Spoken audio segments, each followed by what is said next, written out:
Ladies and gentlemen, good afternoon. We start the COIL webinar Experiences of Real-Life Virtual Collaboration, in which different university members of the Hemispheric University Consortium will present their strategies and experiences of implementing the COIL methodology in their universities.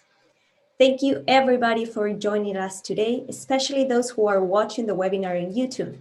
Any questions you have, please write it on the chat and these will be addressed during the question panel at the end of the webinar.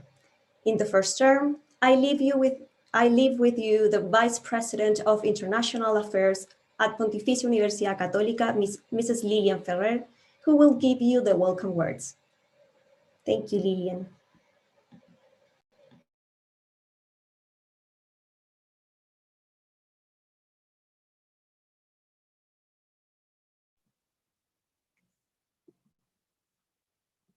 I think that now you can hear me. Yes? Yes. Great, Florencia. Thank you so much for your introduction. So good afternoon. I'd like to give a warm welcome to everybody that is with us today through YouTube, and also welcome the organizers of this event and everyone, as I said, joining for this webinar, Real Life Experiences in Virtual Collaboration. It is an honor for Universidad Católica de Chile to host this encounter, along with our partners from the Hemispheric University Consortium, better known by us as HUC, Red HUC in Spanish and HUC Network in English. This is an opportunity to discuss a topic that is at the heart of our institutional strategy, internationalization at home. Our collaboration with HUC involves several areas. One of them is educational innovation, and we believe that this event is part of that. On behalf of our university, I would like to acknowledge the constant dedication and contributions of the HUC COIL working group that enable us to gather together today as we strengthen the educational role of our universities. At Universidad Católica de Chile, we have noticed that collaborative online international learning, also known as COILs, provides us with a chance to nurture global competencies in our community members, which are fundamental to cultivating mutual respect, active listening, critical thinking, interprofessional work, innovation. In other words, a broad range of skills that are at the heart of our graduation of our alumni characteristics and clearly align with our educational philosophy. The possibility to boost these competencies while being mindful of our carbon footprint and encouraging meaningful and enduring ties between our scholars and their colleagues in partner institutions gives us hope that the reach of COIL will extend far beyond the current health crisis. We hope that today's opportunity is, again, one more step to share and become familiar with concrete examples that will help us reflect on our own practices, inspire our work, and shed some light on how to overcome those situations that sometimes are difficult when encountering real-life situations in university education. Whether you already have some experience or have never tried this type of collaboration in your courses, we invite you to participate actively today and afterwards in the network, offering your questions, comments today to our panelists and moderators. But of course, we have a wonderful group that is really pushing forward in terms of developing this initiative during the times of pandemic, but for maintaining those initiatives afterwards. In this seminar, we will hear from our colleagues at Universidad de Miami, University of Miami, Tecnológico de Monterrey, York University, And honestly, as a professor myself and as the Vice President for International Affairs, I'd like to mention the importance of exploring the potential that COIL has to enhance our teaching activities. We extend this invitation alongside the Vice President of Academic Affairs, with whom we are working closely to establish formal mechanisms that will enable us to broaden the scope and future impact of this methodology at our university, and hopefully that we can work together in the network for making it more available, easily understood by our community members. We hope that the presentations from today and the wonderful presentations that we had from yesterday are a useful introduction, again, that will help clarify concepts, expectations, uncertainties to make this COIL collaboration a fruitful space in the HUC network in the future years. So thank you so much to everybody that is here with us, and special thanks to the organizers of this event.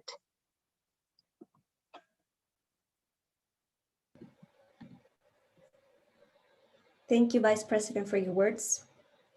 Next, I leave with you the Director of Global Education of the same Vice Presidency, Mrs. Maribel Flores, who will present us the COIL methodology. Maribel has a Bachelor in Cognitive Science from Dartmouth College and a Master's degree in Technology, Innovation, and Education from the Harvard Graduate School of Education. She began her career teaching high school Spanish in the United States and English in Japan. Afterwards, she dedicated herself to educational policy evaluation and quality assurance in the United States and Chile. She arrived at the academic vice presidency of our university in 2019, and she's currently part of our vice presidency. Thank you, Maribel, for being with us today. Thanks so much, Florencia.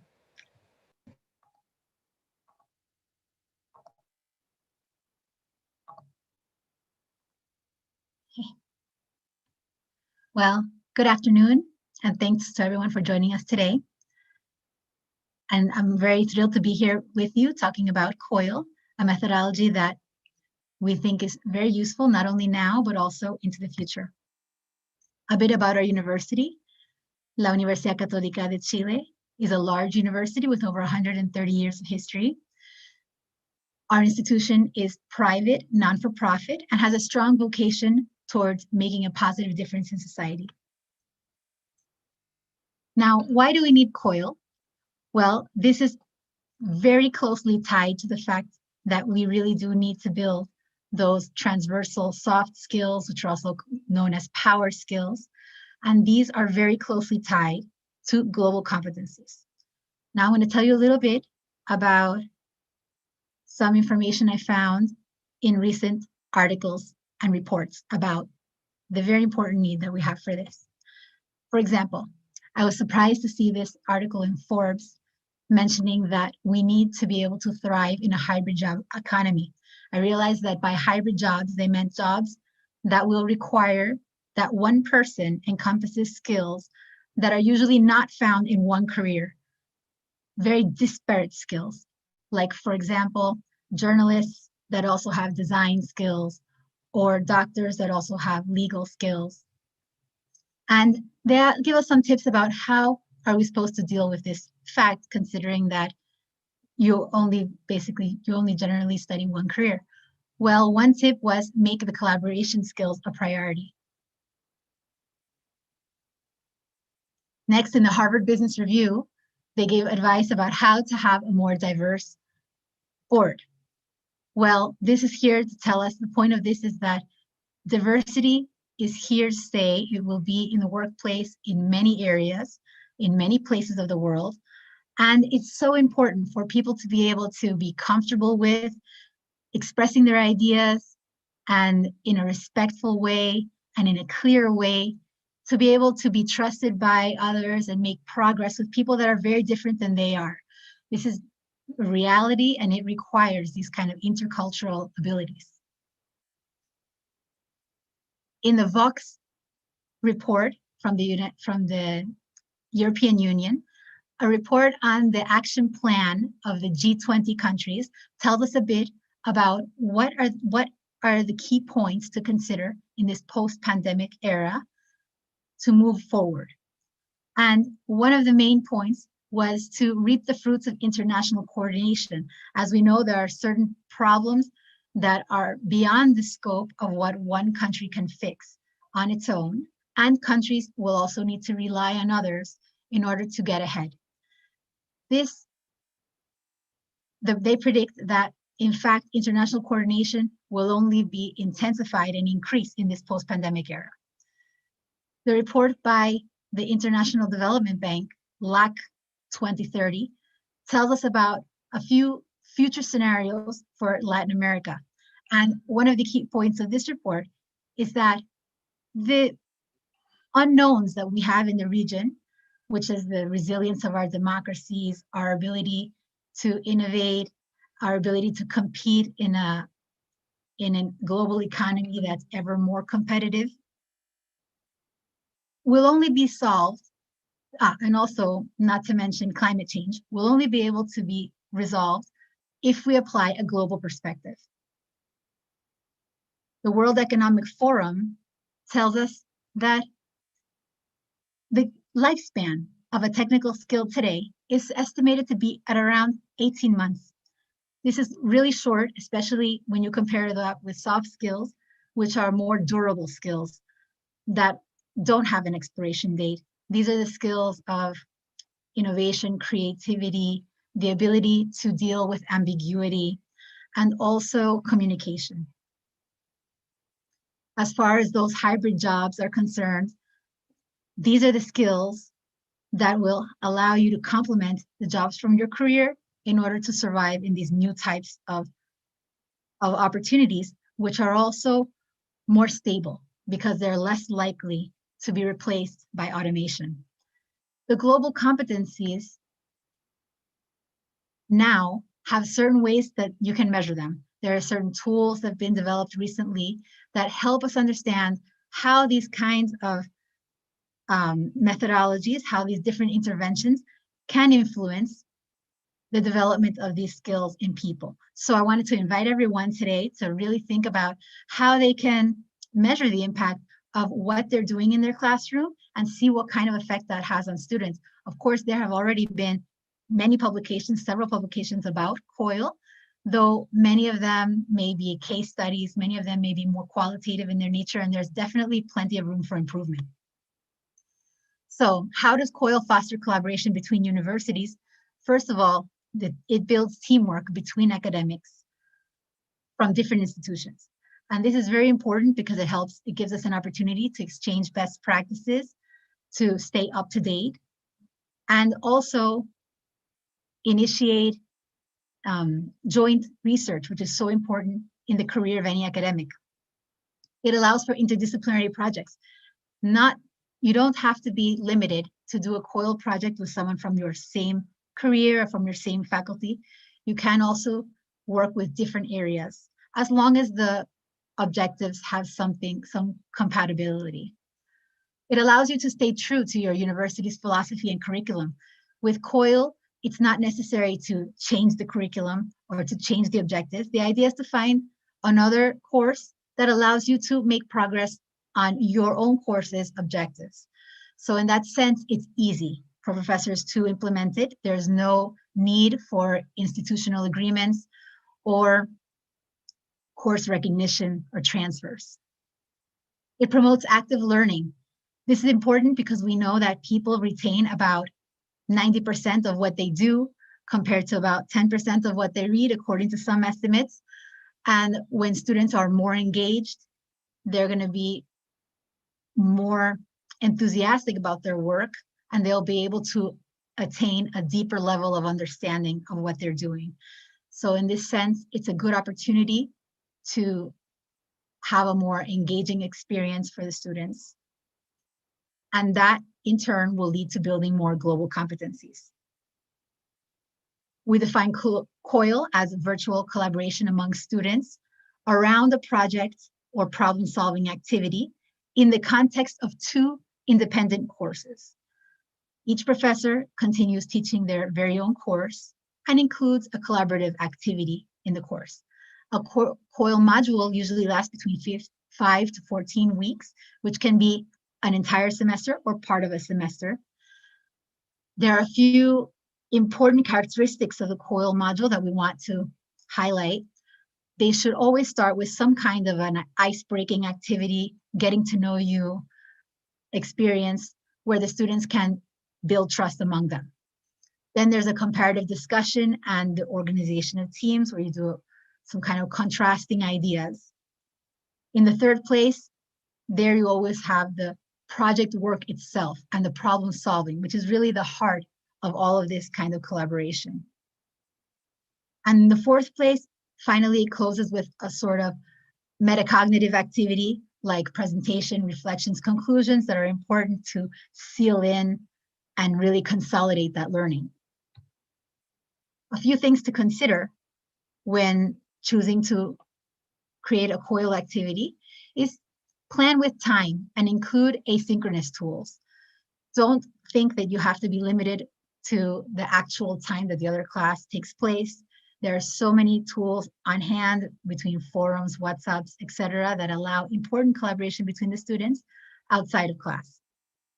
Coordinate your evaluations. We know that evaluations have an important impact on the motivation that students have for their work. So you want to make sure that your evaluation plan is in line with your partner's evaluation plan so that the motivation of the students is also balanced in this sense and is appropriate to these kind of more collaborative activities and goals that you have in mind. Save time for student participation. It's in these discussions where most of the cognitive dissonance and learning takes place. So you really don't want to rush that. You want to make sure that you save time for that. Definitely consider working with professors from other disciplines.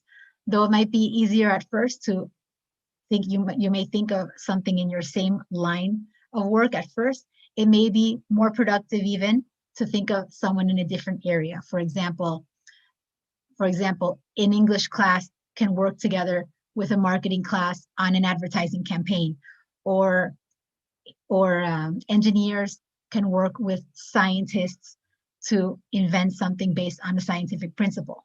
Start with smaller initiatives. It may be a very big effort to work on an entire semester of COIL, but if you start with an activity, a unit, that would be preferable, and definitely think big. Can start small and make big progress. Teamwork among colleagues is key. You want to make sure that you work with someone that has a compatible work ethic, a compatible outlook on their philosophy, their teaching philosophy. And also it's very, very important to have a supportive leadership at your institution that will be there to guide you and set you up for success. That's what I have for you today. And I really do hope that this was helpful to give you a bit more background on what COIL is and how it may be useful to your university and your students. Now I leave you to the panelists that'll give you a bit more concrete examples. And I'll also let you know that in the presentation, I have all kinds of links embedded into the images to all the sources that are used in case you want to learn more about this information. Thanks so much. Thank you so much, Maribel, for your presentation and for briefly explaining the COIL methodology. That was very useful. We remind our audience that please leave your questions on the chat. Now, we will start with the respective presentations of our guest. In the first place, we have Dr. Gabriela Giron Piñón and Professor Ali Habashi from University of Miami. Gabriela is the Director of Partnership, Innovation, and Communication at the University of Miami, where she develops strategies and key initiatives to build and/or enhance global partnerships. She's also part of the Hemispheric University Consortium Secretariat, where she coordinates different initiatives in education and innovation, and is responsible for the consortium website, social media channels, and communication operations. Gabriela has over 20 years of experience in higher education and holds a PhD in business administration from Universidad Cantabria in Spain. On the other side, Ali Habashi is an award-winning filmmaker and professor at the University of Miami School of Communication with 23 years of professional experience in initiating and leading cross-disciplinary media projects anchored in pressing global issues. His globally produced educational media initiative titled Ocean Health Voyage is currently offered as an innovative course in the curriculum of 8 major universities in the United States, Latin America, and the Caribbean. Specific areas of experience includes communicating complex global challenges, and on a range of topics such as marine conservation, access to clean drinking water, and others. Thank you, Gabriela and Professor Habashi, for your participation today. Thank you so much, Florencia, and thank you so much to Universidad Católica de Chile for hosting and organizing this webinar. We are thrilled to be here. And today we're going to share about our journey in University of Miami. And University of Miami, we are located at the crossroads of the Americas. Next, please. And we are a private research university with more than 70,000 students from around the world. We are a very inclusive and diverse community here in Miami with 4 campuses, and 60% of our international are international students. So for us in Miami, University of Miami, in our roadmap to the new century, strategic plan, we have one of our aspirations that is to become the hemispheric university. And it's for that reason that our president, 3 years ago, he convened top-tier universities to conform the Hemispheric University Consortium. And really, the purpose of this consortium is to facilitate problem-based collaborations in education, research, and innovation, to generate the knowledge and solutions that are necessary to confronting these key challenges that are not just only in the hemispheric, that are also in the world. Our collaborations are really in these key challenges: public health, well-being, and human prosperity, climate change, sustainability and resilience, entrepreneurship and inclusive innovation, crime, conflict, and corruption, and technology and innovation for education. And it's precisely in this last initiative that we are working in COIL. It's very important also to highlight that all of this is in alignment to the United Nations Sustainable Development Goals, the Agenda 2030. We gave us a really huge framework of collaboration and relevance and all the things that we are doing. So for that reason, when the pandemic started, and of course, mobility programs and student exchange, all of them were canceled, is that we in the consortium, and of course, us that we are running the secretariat, we decided to launch the COIL Initiative. And this is our journey in University of Miami, because we started with webinars like the one that we have today, sharing our knowledge and sharing our programs. And we were very thankful to have really universities that have a lot of experience, like Tec de Monterrey, Universidad San Francisco de Quito, York University that it's gonna present later today. And really, we started with some of participating in these programs. Tec de Monterrey, they have this global week that is a short program, and as Maribel was mentioning, it was really a smaller initiative that gave us a lot of opportunities to our faculty to have and students to have these initial collaborations. Professor Ali Habashi is going to share with you some of his experience. But also, 2 weeks ago, we had one of our faculties that had one of these experience with 300 students from 3 different countries. And it was just today posted in our blog, in social media, in the consortium website. We're going to share with you the link. We also have, we developed together in the consortium the Hemispheric Student Dialogues on the SDG. This was one of the innovations that we had, and we built together in this group to really provide an opportunity for our students to collaborate. These are workshops that are led for our faculty or different universities, and students from the hemispheric are welcome to come and join those dialogues. And really, it has been very successful. This is the 2nd edition. And basically here, the outcomes that they produce in that workshops, they are showcased in the website. So after that, we also are providing to our students some of the digital badge and this is for the intercultural and digital competences. And this is one of the things that they are showcasing in their LinkedIn profile, and also be part of they are part of the group. And this year, one of our faculty that participated first in the Hemispheric Student Dialogues and then in Global Week, he invited us to be part of the Octopus project, that is a social engaged art class. And this is really has been an incredible experience with Universidad Austral and Argentina, when they are really implementing all these methodologies in social community engagement projects. Next slide, please. So in the consortium right now, we have a process, and when we are helping each other to have the co-matchmaking, and it's basically every university, you have a list of your faculty that are interested in having a collaboration, and we are helping you to find this matchmaking and your partner that to collaborate. Next, please. And also, this is something that was announced yesterday. This is the spirit of the consortium. We are sharing and learning together, and we are increasing our capacity building programs. So our partner Universidad San Francisco with his Chief Academy, they have launched a HUC COIL course that is basically something that they have internally developed for the faculty, and now is available for the consortium members. The course has 4 modules, and right now it's in Spanish only. We are working with them to have this available in English soon, but really they're gonna have a sponsorship for the first module for all the faculty from the consortium. So take advantage on this. We're gonna be promoting this very soon. So with that, basically in we are also in the different schools and colleges. We have different collaborations because, as I mentioned, our faculty, they are very international. They are doing this COIL. And at the same time in UN, we are in the process and really developing our own model. We are defining that the ecosystem with faculty affairs, with technology, the pedagogical part that is important, and of course, the international partnerships. And with that, I think that is the moment to turn it over Professor Haliobashi. 1 second, let me check something before I go one more time. Yeah, the audio is good.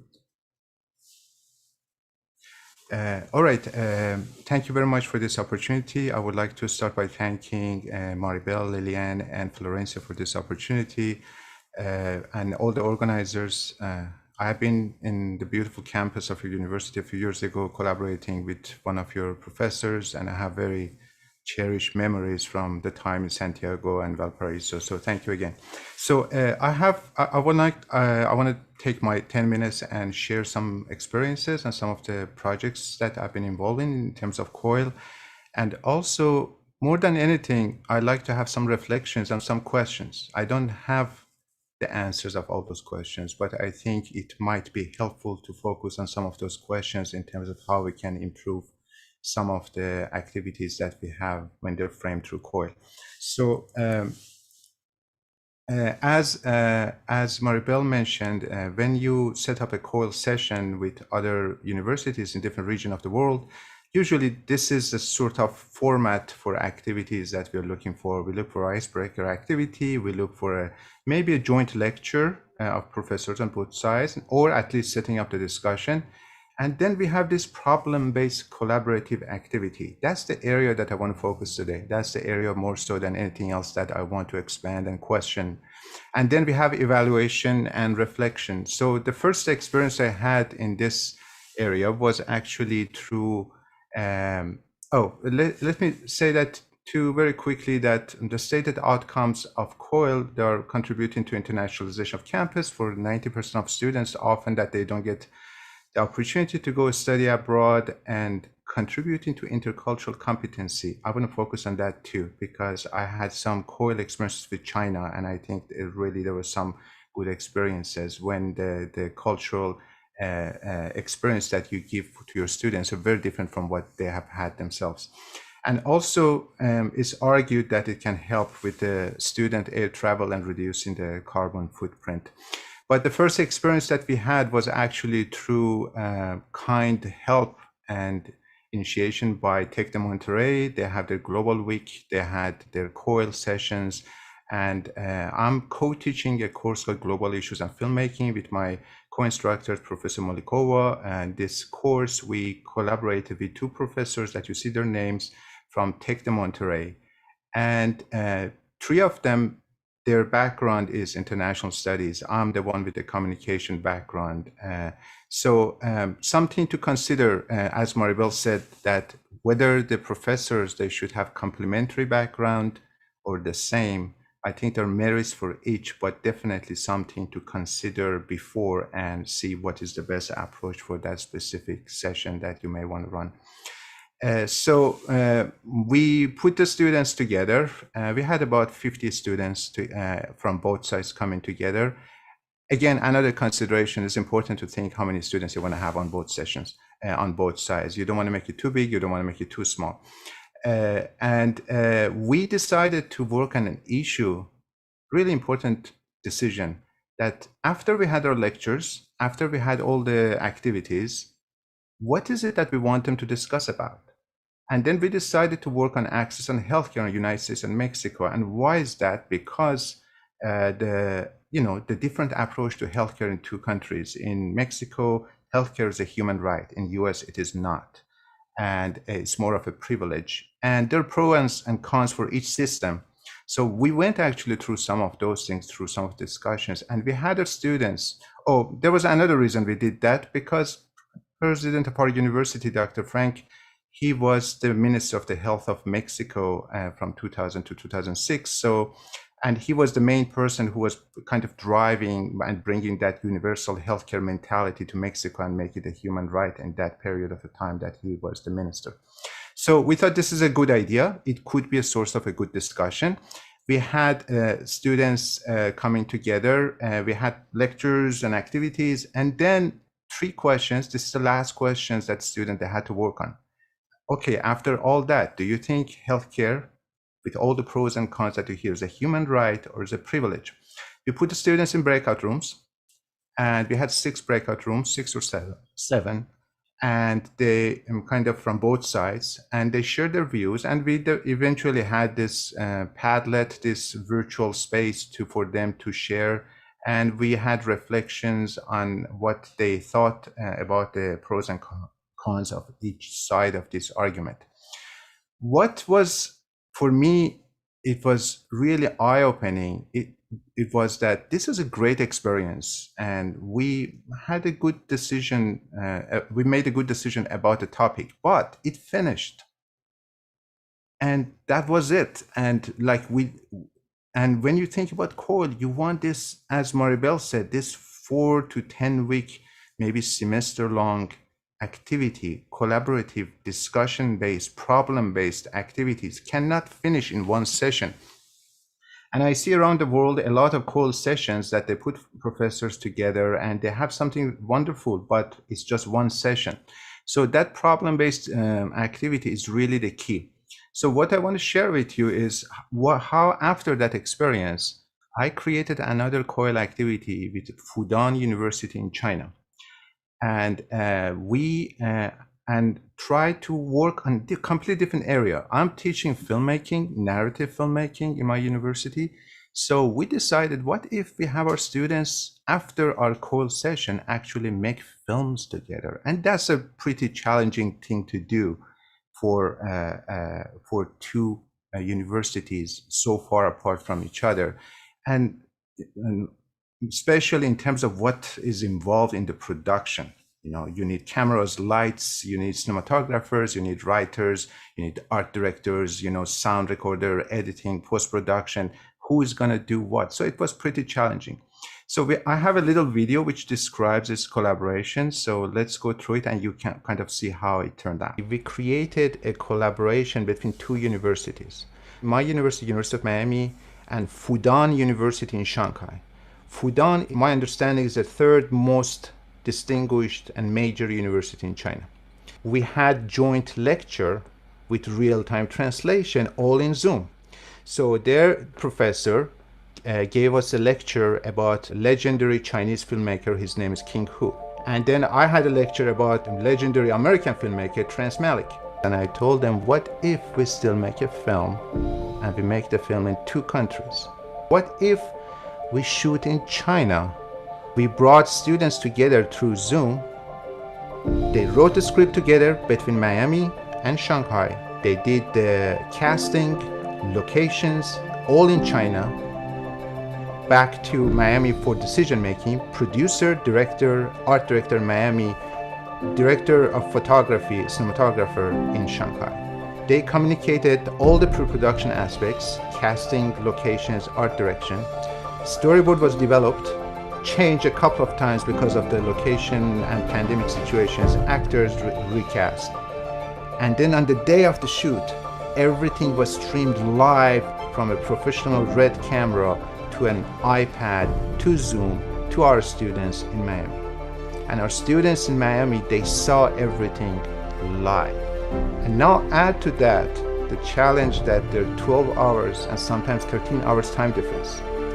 So when they were shooting in China, most of the time our students in Miami, they had to stay awake at 4 a.m. and that was the time of the shoot for them.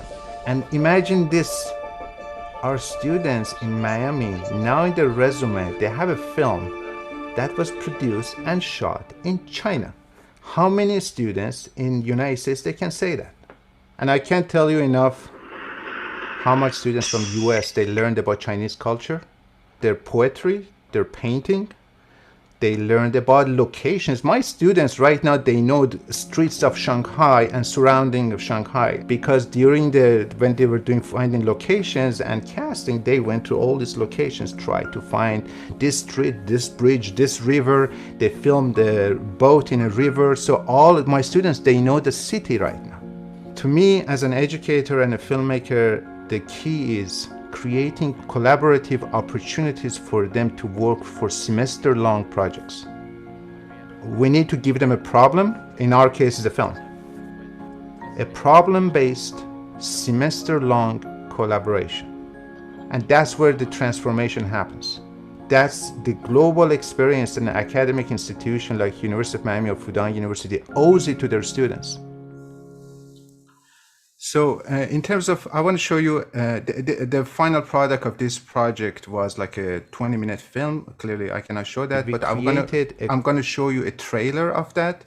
And so you can see how the final kind of product as a result of collaboration of a film where the producer and director there in Miami, the cameraman, the DP, and some of the production is in Shanghai. The art director is in Miami. The editing is Miami, but the kind of back and forth, they wrote it together, and this is the result.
So we are still continuing this dialogue with Fudan University. This actually semester, we are working on a 27-minute TV show between the two countries. It's going to be shot in both countries, 15 minutes here, 15 minutes there.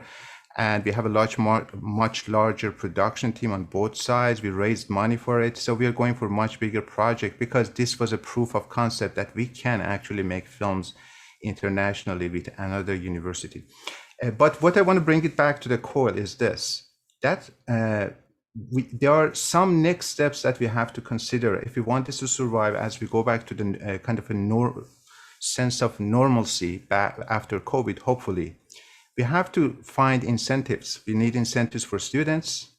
When we do COIL activities, we need to find some sort of leadership and employment opportunities as a result of the COIL activities for students. We need to find incentives for the professors to get involved. It cannot stay only as a good thing that I can live without. It should be more than that. And also, as I said, think through the semester-long problem-based collaborative projects, especially on some themes that might be a priority for the Hemispheric University Consortium or global issues that are important for all of us. The new project that my students are working, given the recent tension between US-China, is about discrimination. It's about discrimination in both US and China, and the story is about two writers in both countries experiencing discriminations and how they communicate with each other. So those themes are important. The content matters. Semester-long project matters.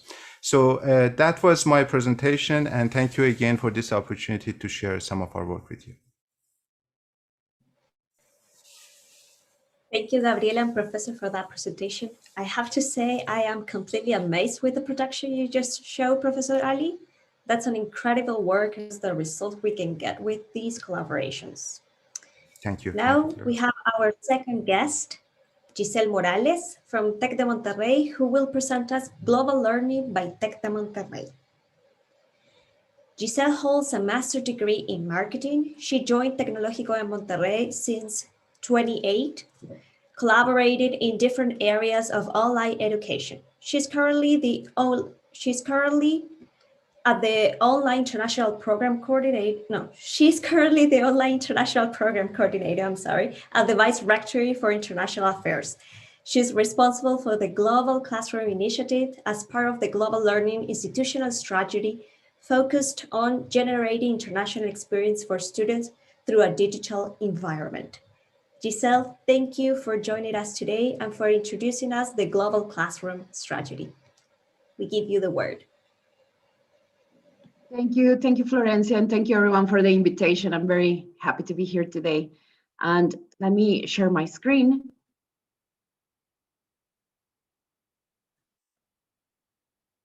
Okay, hope everyone can see it now. So yeah, we started at Tec de Monterrey also with this global learning initiative as part of our strategy of internationalization at home.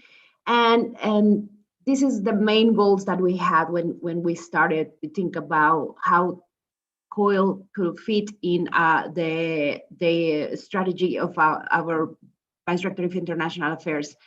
And it was part of this global learning initiative. We were looking to generate more opportunities or more experiences for our students where they can have actually meaningful learning in a multicultural environment. We were also looking for different ways to expose our students in real problems with a special emphasis with the SDGs, with the Sustainable Development Goals, as part of the so they can develop different skills, global intercultural skills that will help them to develop better when they perform better as they graduate from university. And we were also looking for an opportunity to promote collaborative work in a digital environment, connecting our students with students around the world so they can fulfill this global learning initiative. So that's how we started at Tec de Monterrey. And the first format that we found that it was going to be very useful is through the Global Classroom Initiative. The Global Classroom started with specific guidelines. As I say, we use and we promote the COIL methodology, but as part of the institutional efforts from the Vice Rectory for International Affairs, we wanted to see how can as an institution can share some support from our professors, and through the experiences that we had, we can offer some guidelines so they can work in this project. So that's how we can we're doing a call for proposals for all the professors at Tec de Monterrey that are willing to have this international component as part of their courses. And some of the other guidelines are that we really encourage the professors to have joint design of the activities with their partners from different institutions. We also promote that these activities have to be integrated into the courses of both institutions. It's not something that is more work after what they are doing in their course, but that this is also integrated. Of course, the COIL methodology. We also ask our professors to address at least one of the SDGs. We also find out through all the experiences that we have that a 4-week minimum of 12 hours of total dedication from the students, it will be very, it will help them to work in this project-based activities, and also to integrate at least as part of the final grade, to integrate the impact of these activities as at minimum of the 10% of the final grade, and to have it also mandatory for Tec de Monterrey students and doing some multicultural teamwork. Those are some of the guidelines that, after our experiences doing this kind of projects, when we want to extend to these course collaborations during the semester, those are the guidelines that we provide to the professors. And as I said, this is how we integrate the COIL methodology in our global classroom initiative. We do have these 3 main activities: the icebreaker, the collaborative activity, and the final reflection. That some of my colleagues today have already explained it, so I'm not going to stop here. But those we know that this methodology allows us as students to have this complete learning process during this international collaboration. So what we do is that we offer or we frame this structure of the Global Classroom Initiative with the COIL methodology. At the beginning, of our professors, of course, they have, as my colleagues mentioned, they have to find a partner, and share some content of the courses so they can find the common goal or objective that they are going to be addressed. The SDGs are also very helpful in this stage, where the professors are trying to find if they are looking for to work with someone in the same field, or maybe they're looking for something a little bit different, interdisciplinary, which is of course very, we know is very successful in this kind of projects. So, but it's very important to find a topic of interest for both courses and the professors, so they can actually start designing the activities and the experience and through this COIL methodology. And of course, we do have, as I say, a recommendation of minimum 4 weeks when is the semester long. But of course, some of our professors, especially when they start, we do recommend it to keep it simple, and some of them start with these 4 weeks, as I mentioned. But at the end of the day, when they finish these experiences and they commit to repeat it again semester after semester, sometimes they decide to add some more weeks or more activities into this project. So at the end of the day, with all the projects that we have so far, we find that we have an average of 6 to 7 weeks most of the time, because there's different calendars in our institutions, but at least 6 to 7 weeks, the professors find a way to work together to integrate these activities as part of both courses, and the students really enjoy them. We also provide coaching from the Global Classroom team. So we support the professors during the whole process, since they are looking for a partner or they are trying to come up with a proposal, so they can start, drafting this project and looking for someone else at a different university to work with. And during this whole process of planning and implementing this project, we are there to support them and to also guide them and give them some recommendations about the tools and everything they need. We offer some training as well, so that the professors feel more comfortable working together with their partners and get to know more about the Global Classroom Initiative and guidelines. So these are the main roles that that happens with this Global Classroom Initiative. Of course, as I mentioned, we offer some support to our professors. We during this searching, when they are searching their partners, we help them with the training. Also, as I say, coaching and guidance through the whole process. We also advise them with the design of the activities that they are going to work with. And also towards the resources, there is some professors that already are very confident using some tools, some technology, but some of them haven't really tried some of the tools that we can help them with that process and choosing and implementing the digital environment. And of course, incident management as well. And we also, as part of the Global Classroom team, we try to assure the quality and process of the entire experiences for professors and students.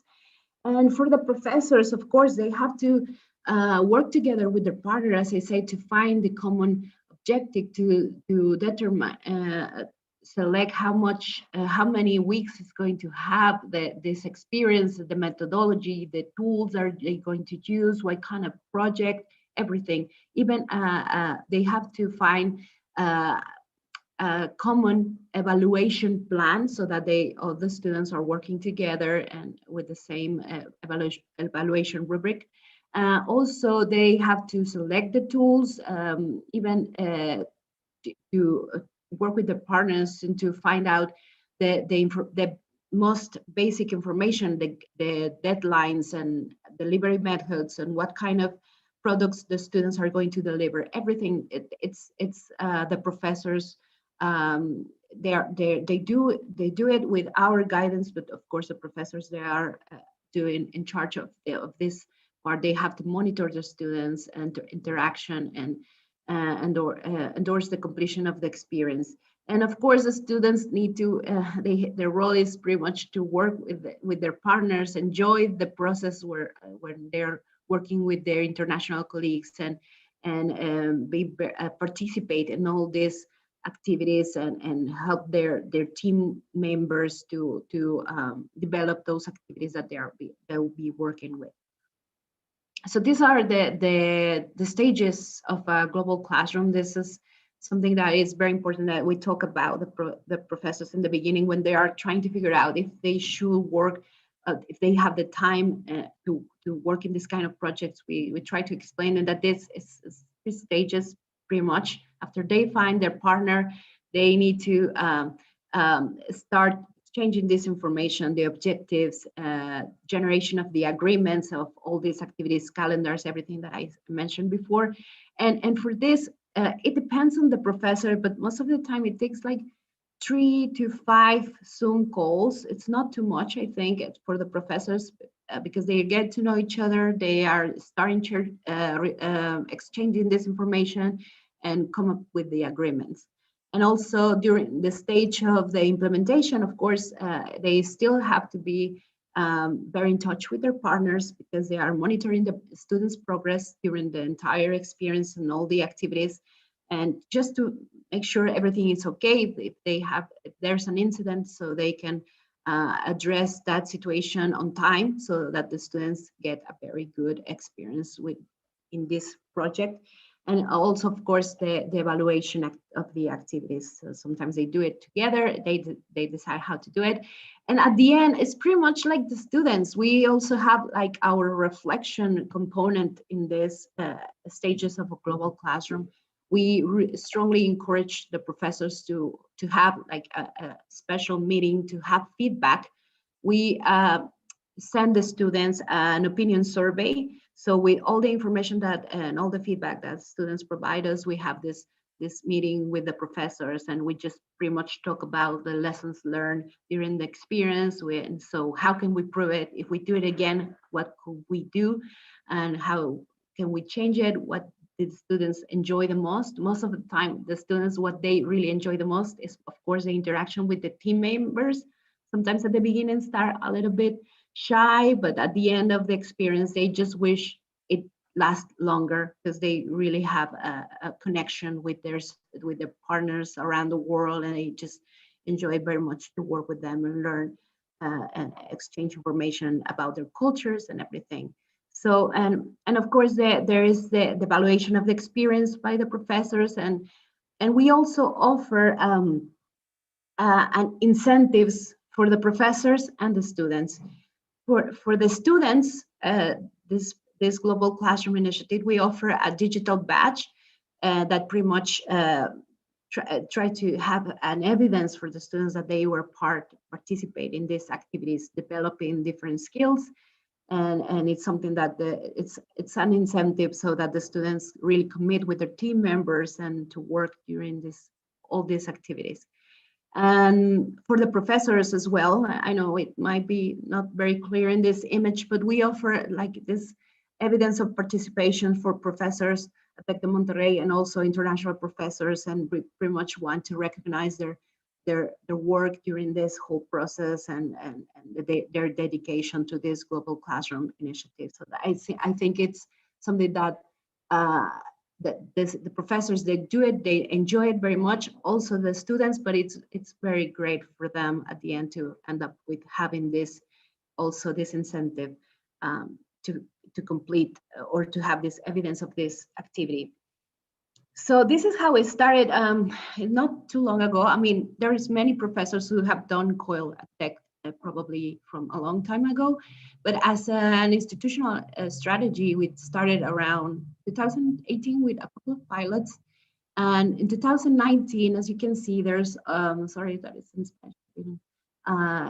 But in 2019, we have over 500 students participated from Tec de Monterrey and international students. And 2020, last year, of course, I think the pandemic, we all know that accelerated this kind of projects and initiatives to prove their benefits. And of course, we had over 3,000 students participating and over 60 global classrooms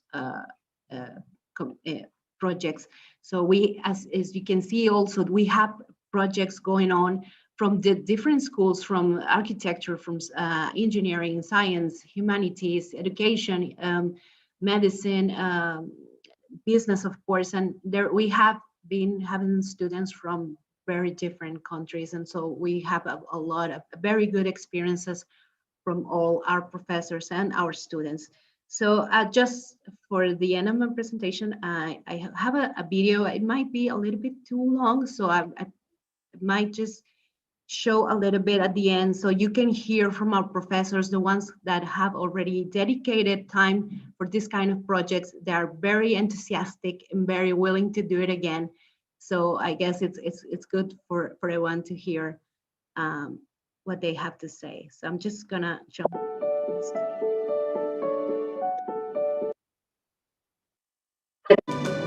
Esta es una oportunidad sobre todo para aprender y para aprender en todos los sentidos. Mi recomendación para otros profesores que quieren estar en esta iniciativa es que le digan que sí de una vez. Anímense a participar, les va a generar bastante conocimiento, les va a generar satisfacción y sobre todo les va a permitir colaborar con sus alumnos. Lleva trabajo, sí, pero la verdad es que cuando uno ve el resultado y cuando los muchachos empiezan a hablar de lo que ellos aprendieron y lo que ellos se llevan de la experiencia, ahorita yo podría decir, no me pesa las horas que le dedicamos a hacer el proyecto. Es momento de ser disruptivos, ¿no? De no solamente tener nuestras clases y dar nuestras conferencias y poner exámenes. Entonces, si realmente están pensando en generarle valor a los estudiantes, en cómo generar una experiencia internacional, que se aventuren de una vez y lo hagan, y que no les dé susto, que en realidad es súper interesante. Mi nombre es Ricardo de Hoyos y formo parte de la comunidad internacional Global Classroom del Tecnológico de Monterrey. Mi nombre es Luis Gerardo González y formo parte de la comunidad internacional Global Classroom del Tecnológico de Monterrey.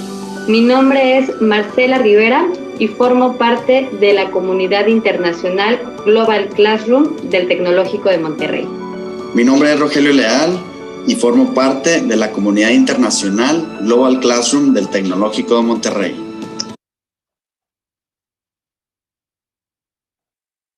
Thank you, everyone. Thank you so much, Giselle, and for showing us your professor experiences and their powerful messages. Thank you so much again. Last but not least, we pass the word to Helen Valderrama and Professor Dominique Scheffel-Dunan. Thank you both for joining us today.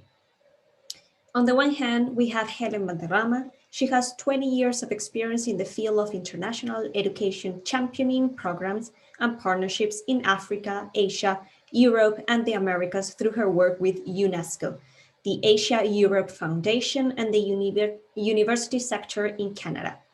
As Associated Director of International Partnership and Programs at York University, Helen facilitates York's global partnership and supports York students participating in international and intercultural learning opportunities.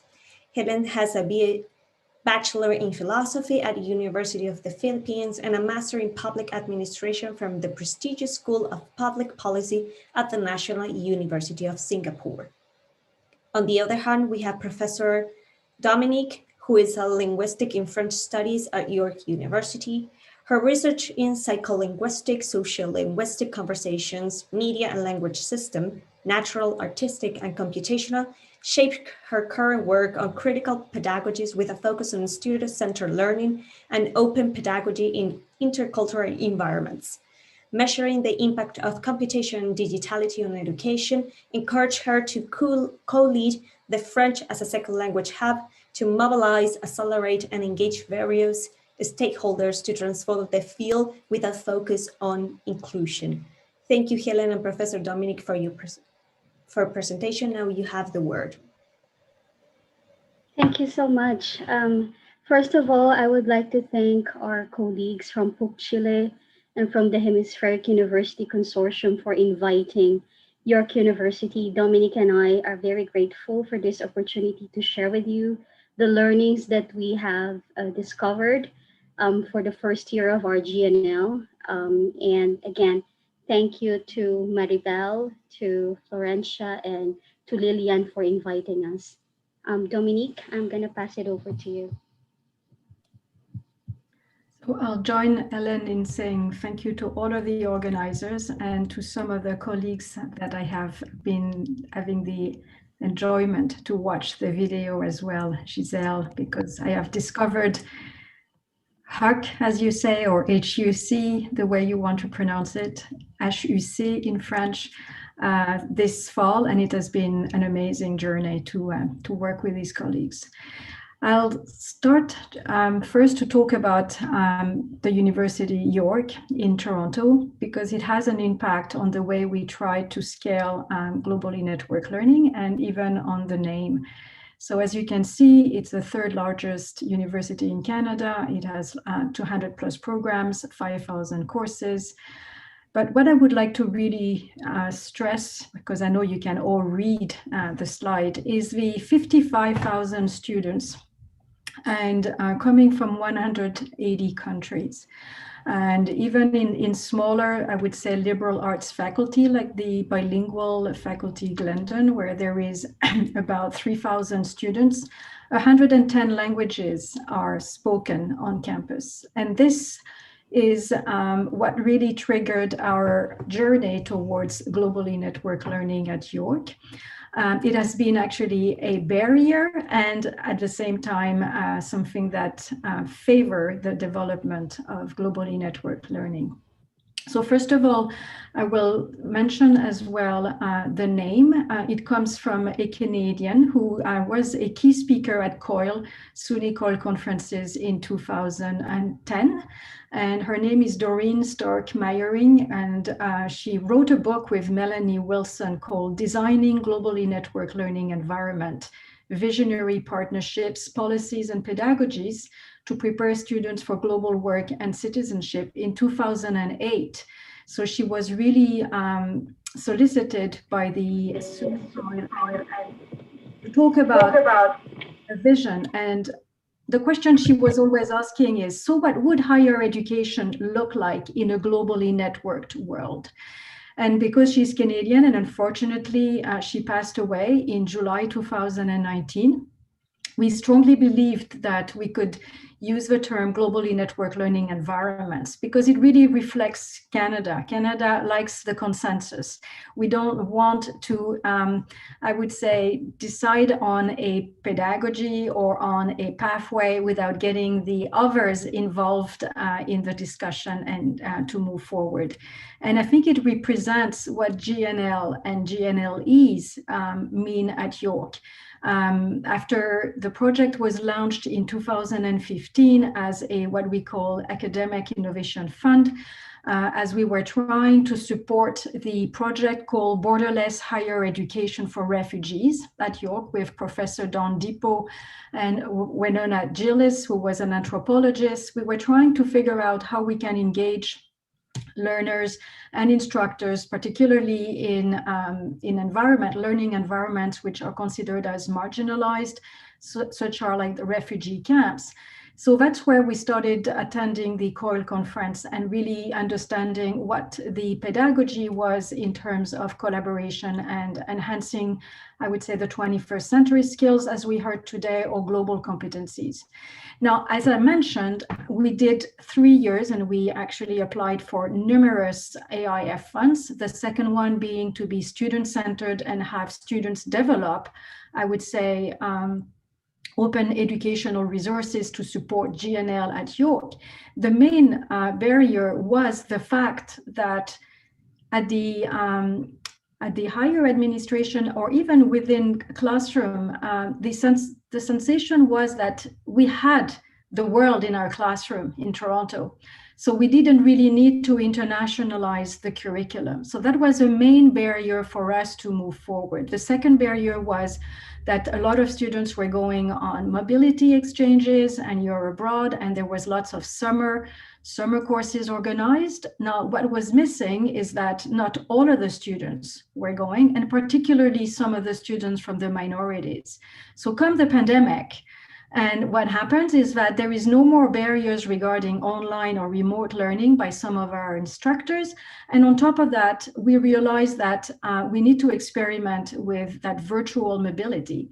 And GNL, which has been in the background by doing lots of consultations with the faculty members, the staff, and the students, and everybody somehow understood the benefits of doing GNL or COIL, but it needed that impetus, which was the pandemic. And that's why we really managed to deploy and operationalize at a higher scale the pedagogy at the faculty. So at York, it really comes from the bottom up. We were like many faculty members who wanted to transform the notion of internationalization at home. And then we, through those funding, we managed to, I would say, convince at different levels, and including York International, that it was something that York International should take to operationalize, because it made sense. They had already many activities, initiatives regarding digital fluencies to support summer abroad. So it was a very natural shift from a faculty-based, I would say, initiative to a more institutionalized kind of now initiative and program. So as you can see, it is supported at all of the levels of the York institutions. From this slide, I would say that what we have discovered this year that we need to add is the libraries, because we are developing more and more, I would say, open educational resources, either from the faculty side or from the students. And we need to really have all of these questions about authorships and development of educational resources, which are, as you know, in the COIL pedagogy, like the presentation. So like Ali was mentioning, like the film, we're trying to push that any GNL at York, the products would be open educational resources so that partners in the world can have access to it and maybe customize it when it makes sense. So we are in the process of having conversation as well with libraries to have a repository for faculty develop resources or our students develop resources that would benefit the network of institutions engaged with York in developing COIL and globally network learning. So it is supported as, I think that, Ellen, you need now to mention why it is important to support this initiative. Thanks, Dominique. And I have to say, we are quite lucky at York International and York University to have somebody like Dominique champion it from the faculty level. And I always say this when we have these conversations, either with partners and our own faculty members, that we didn't really start from zero or from scratch, because we have the benefit of our colleagues who have worked on this for a few years before we launched the Pan University Initiative. So as Dominique already mentioned, the COVID-19 really was a window of opportunity for us to actually go to our senior leaders and go to our faculties to say, this is something that we want to do as a part of our internationalization at home initiatives, and also to looking at the access and inclusivity of global learning. Dominique already mentioned that we have a lot of programs that are international focus where we send our students abroad, but we are such a big university and not all of the students can afford to go on physical mobility. So when we had the initiative to launch this and expand Pan University, so we formed the team. So you have seen the structure that we have, and we really collaborated and created a cross-campus team, right? So we have the academic lead, we have our teaching and learning colleagues, the University Information Technology, and this team is based at the Central International Office. And Dominique, Ali also mentioned about incentives for faculty. So we also thought about that, right? So we approved some small amount of funding, really a seed funding to support the development of these projects. And of course, we set up training and information sessions where our faculty members can freely discuss their ideas at the very, very beginning, even before they even think of a partner. So from the conceptualization and their first ideas about collaborative projects. And so we are so happy to share with you that after 11 months, or perhaps Dominique, it's even 10 months, we are implementing 9 GNL projects, globally networked projects at York University. So this is, you can read this later on, but these are the courses and the projects that we have. And you can see it's all different disciplines, right? I think Giselle is the one who mentioned that, you know, we're not limited to course-to-course collaborations or discipline-to-discipline collaborations. And you can see here the diversity of the topics and themes.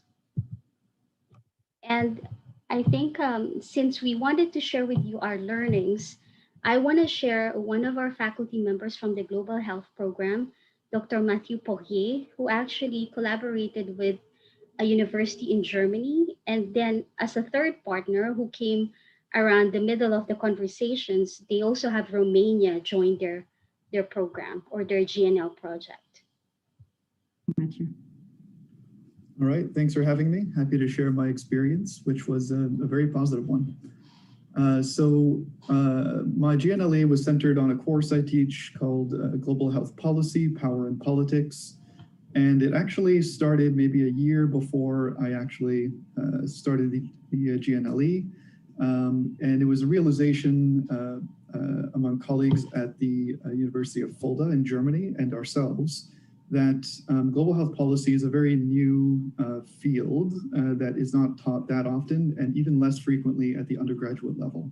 So we had this idea that we should collaborate, learn from each other, and GNLE gave us the framework through which to do that. So I want to thank the whole team for helping me understand how we could actually make this happen.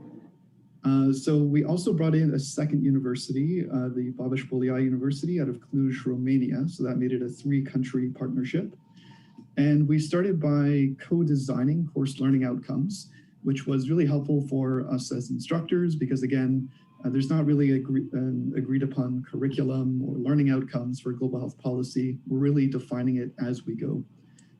So we then had 3 weeks of guest lecture exchange, where each instructor took a turn leading a synchronous course lecture. We covered development aid and international cooperation. We covered the European Union, public health and trade policies, and we looked at the policy process, including democracy activism and different interests involved. And then, really importantly, we did a student collaborative international project. And so the first step was getting ready for this. And so I had them anticipate challenges that might come up in this kind of international collaborative work. And they had to think of ways that they would proactively address these challenges. They then went into the International Collaborative Group project, and they had about 5 weeks to work together with counterparts from either Fulda University in Germany or Babeș-Bolyai University in Romania. And they were looking at comparing different COVID-19 policy responses in each country and developing policy proposals for addressing issues like social protection and equity, acceptance of protective measures, and impacts on education. And to do that, I had them put together a policy brief and also a podcast or narrated presentation that would complement that policy brief.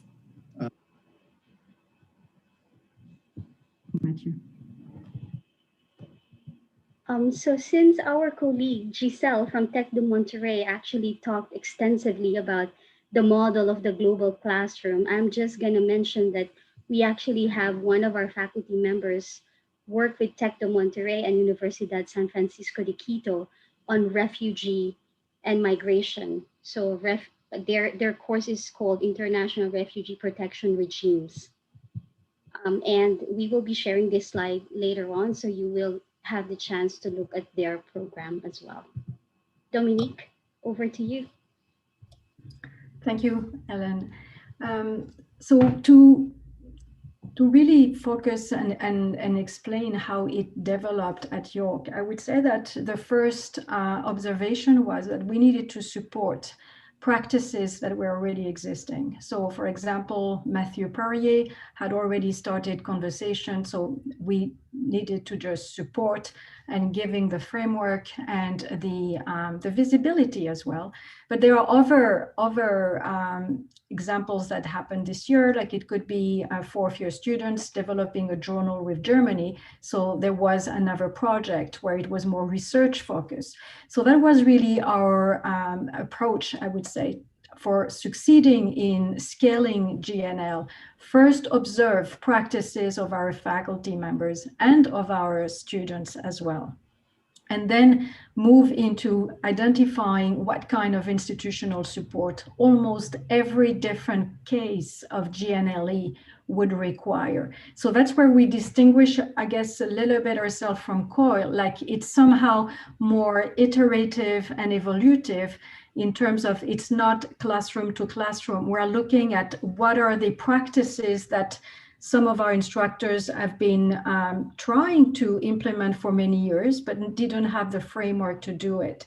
So it is this flexibility. We look at every case and try to support every cases which has a different kind of learning outcomes, type of partnerships, or even setup in terms of learning for the group. And it's this flexibility that we thought really helped us scale this year, as we were listener to our faculty and our students and providing support where it's needed. Now, of course, this is not a model that can be forever happening because it would be taking us in so many directions. So this year, what we have really started doing is assessing those different case studies and trying to develop a framework around it that still will give us that flexibility of supporting when it's needed, but by creating kind of case studies and therefore know how to support each different type of GNLE at York.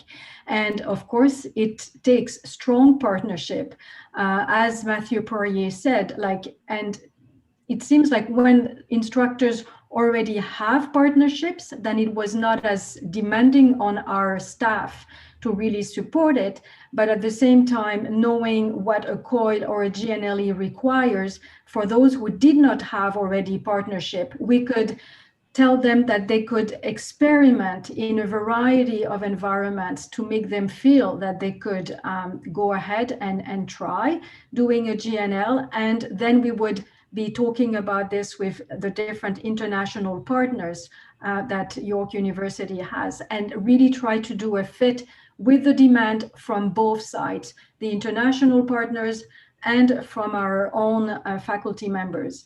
So it is a little bit schizophrenic because there is so many kind of GNLE. So it could be a joint lecture, a collaborative research, conferences and presentations like the Global Week, student dialogue. We do ideathon and creathons internationally when it's really a student-centered activity and we want students to work on problems, but outside the classroom, or experiential learning activities. So we are right now trying to figure out, as I said, different type of supports that this type of GNLE will require, and advertise as well to find the right partners in other institutions that would be interested, where faculty members would be interested in experimenting as well outside or within the classroom, that innovative pedagogy, which is COIL or GNLE.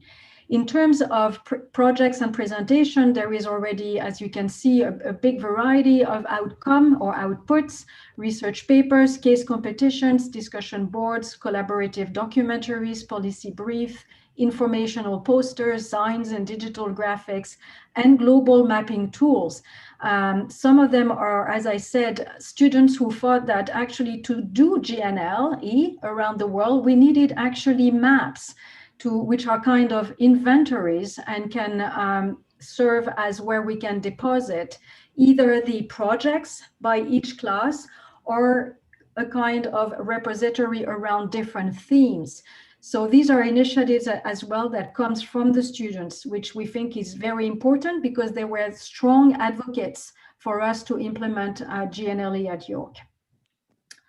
And I believe it's Helen. So just to share very briefly the results so far in terms of our student participation, right? So as you can see, the projects that we have 11 faculties, and so far we've reached to half of the number of our faculty. So the goal is to really expand this pan-university. And in terms of our partners, so we have partners in Asia, Europe, and Latin America. So we are also hoping that this diversity will expand to other regions. Dominique, you want to discuss this, our future outlook? Future outlook. So as I mentioned, based on lesson learned and what we need to implement to scale GNLE either internally or with our international partners, we realized that assessing the lesson learned from all perspectives was important. And we already have been working with the University Tech de Monterrey and University in Quito, Ellen. San Francisco de Quito. San Francisco, yes. And we're working on the assessment tools. We believe that actually learning and assessing as a kind of design for scaling GNL or COIL, like the collaborative by design and the iterative by design, is very important. So we're trying to use those research model, which is called Education Design Research, EDR, as a framework to scale from the results of our assessments, and that we can test something new every time and then assess and then try to scale what works and what doesn't work. So it's a really action research based approach. And as I said, because of the variety of GNL, we feel that it's the most appropriate way of observing the way GNL is being understood locally within our ecosystem, and as well with our partners, so that we can constantly adjust. As I already mentioned, we are definitely working on ensuring that when needed, authors, either faculty members or students who are authors of a resource, can decide with their partners in terms of licensing agreement if they wish to turn their outputs into open pedagogical resources for GNL modules or courses in other environments where they could be used either within York or abroad. Thank you so much, Dominique. I think that's it for us. I hope that that helped our colleagues from PUC Chile and also other colleagues around the world who may be watching this webinar. Thank you. Thank you, Helen and Professor Dominic, for your presentation. Now we will start with the question panel. We now open the floor for the questions, so please, we reach our audience. So if you have questions, please write it on the chat. In the meantime, we'll start with some questions from our Teaching Development Center. So Juan Garcia and Rosario, if you have any question for our panelist. Yes, hello. Juan Garcia from the Teaching Development Center here in the Pontificia Universidad Católica de Chile.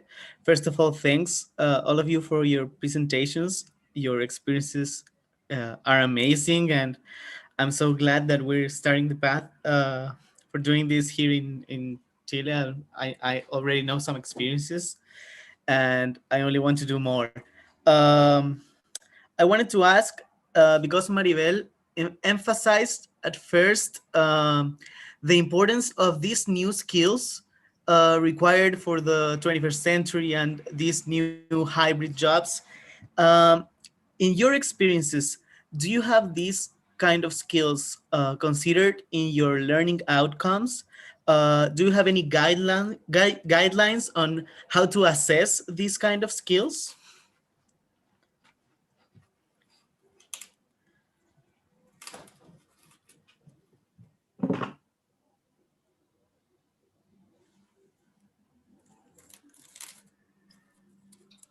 Can I do the question?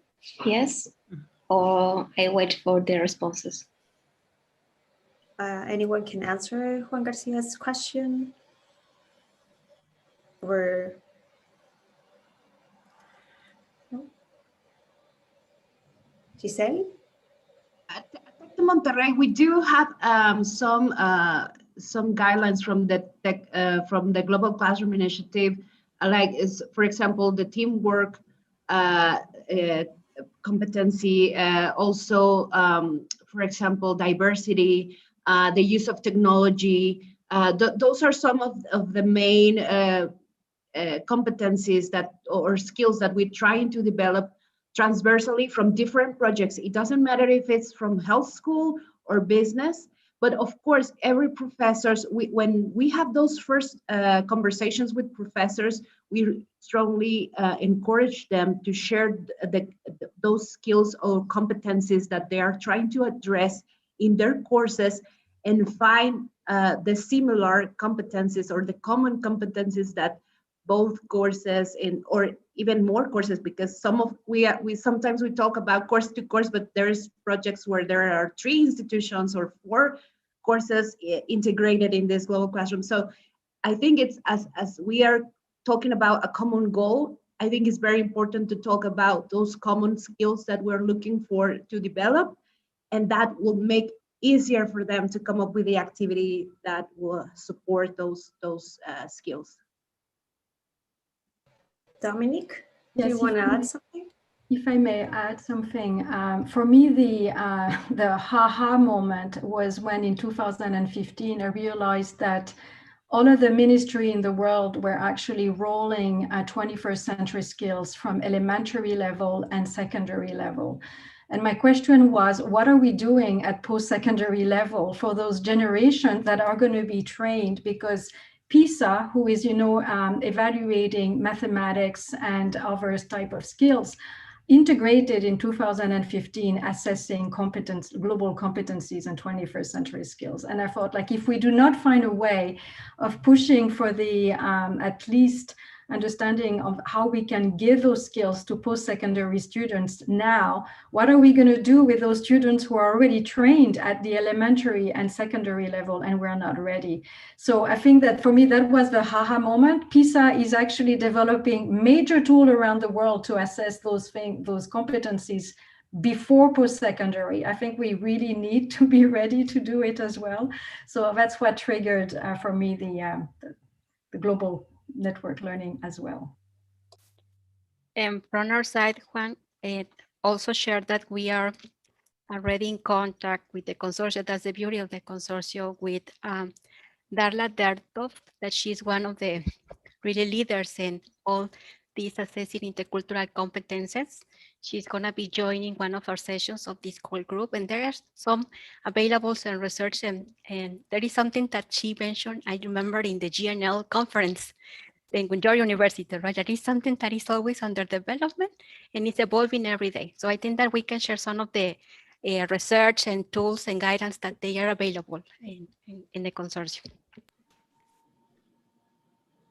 That would be great. Thanks to you all. Thank you. Rocio, you have a question? Go ahead. Yes, thank you, Florencia, and thank you to the presentations also, and show us a new way to learn, to collaborative learning, and it's amazing that you can show us in your presentation. So I can see that your experience have had amazing results. So in which methodologies or theories are these models based? Some reference, some other experience, maybe service learning experience or not? So thank you so much for that question. Actually, Dominique had mentioned how a Canadian academic pioneered the globally networked learning concept. But I think what was important for us at York University, and again, I thank Dominique's vision here. She is a real visionary, because we are innovating as well our definition of GNL. And that's why we emphasize the GNL with an E, right? The experiments, experiences, and environments. So we are trying to also redefine and continue defining it based on our experiences, on the learnings from our faculties and students. But definitely there are some literature that talks about COIL and GNL that I'm sure everybody in this team of panelists would be able to share with you. Thank you, Helen. And if I can add. I'm sorry, Dominique, and then Ali wanted to comment on that. Go ahead, Dominique. Go ahead. As I mentioned in my presentation, there is a theoretical framework which is called Education Design Research, EDR. And I think that this is a way that that's the way we have adopted it. And there's lots of literature. We can share that as well.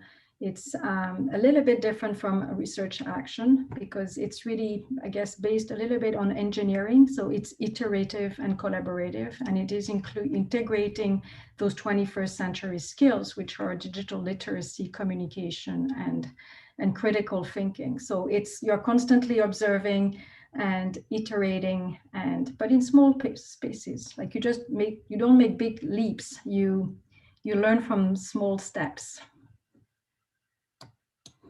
Great, thank you, Dominique. Yes, I was going to build up on what Dominique said in her presentation about, I think the key word is flexibilities, because when you're in that space of innovation, you cannot make it too rigid. You gotta have some flexibilities because everybody's experimenting here. And then you need someone like Dominique in any university who finds where's the value, because we can get excited about technology, about the fact that we can join classrooms together, and then there might be redundancies. There might not be value in there. Students might get turned off. We actually can go down the wrong path.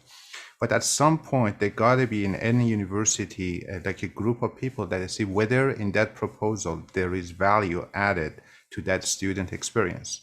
Because students also, you know, the faculty members, I'm in that position, I need to go to the trenches with the students and see whether they're really excited about this, whether they're learning something here, whether there is a transformation. And when we talk about the intercultural kind of capacity building, really requires a good amount of thinking. And this might be something that any faculty member may need to think for a few months before actually go to something like that. Again, there got to be a group of people that review whether there is a value added or just technology. Another aspect is I can see for sure that our students right now, they have this screen burnout because of all the classes being online. And there is a trend against it right now for the next maybe few months or so. We have to see what we learned from kind of this sort of collaborative learning experiences and gradually bring them back maybe next fall when, you know, when hopefully we go to some sort of normal and see what is left for us and what our students can actually still learn when the screen burnout is over. So the timing is important too. We have to be very perceptive about how things are happening and what things are happening around us. Yes. Thank you, Ali. Thank you all for your questions. I don't know if you have some extra comments. So that's it. So thank you.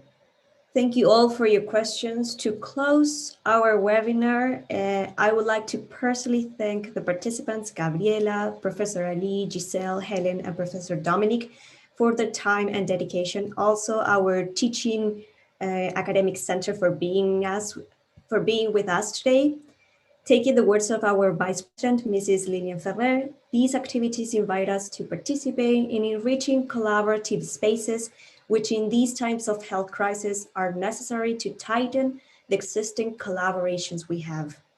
We also thank the Hemispheric University Consortium, especially the COIL Working Group, for this opportunity, and also to all in our audience who witnessed the webinar virtually. We hope to be able to continue carrying out these initiatives under different dynamics and with a collaborative approach. Again, thank you very much for your time, and we wish you an excellent day. Thank you so much. Thank you all. Thank you all. Thanks. Thank you all. Very helpful and inspiring. Your film, Ali, was really inspiring. Thank you. Thank you. Thank you.